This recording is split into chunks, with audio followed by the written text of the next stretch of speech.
প্রত্যেকটা আত্মা আল্লাহর কাছে সংরক্ষিত থাকে। প্রতিটা রুহু, প্রতিটা মানুষ মালাকুল মাউতকে দেখতে পায়। আপনিও দেখবেন, আমিও দেখব। মুমিনদের কাছে এসে মালাকুল মাউত একজন যুবকের বেশে সাদা ধবধবে জুব্বা পরে সুগন্ধি মেখে মুমূর্ষু ব্যক্তির শিয়রে বসে বসে বলে, ইয়া আইয়াতুহান নাফসুল মুতমাইন্নাহ, হে প্রশান্ত আত্মা, উখরুজি ইলা মাগফিরাতুল্লাহি ওয়া রিদওয়ানি, আল্লাহর ক্ষমা আর দয়ার দিকে বের হয়ে আসো। বলা মাত্রই মুমিনের আত্মাটা স্মুথলি বের হয়ে আসে।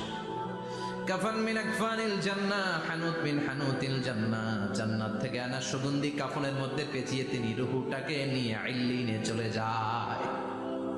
সরাসরি দেখে মালাকুল মাউতকে।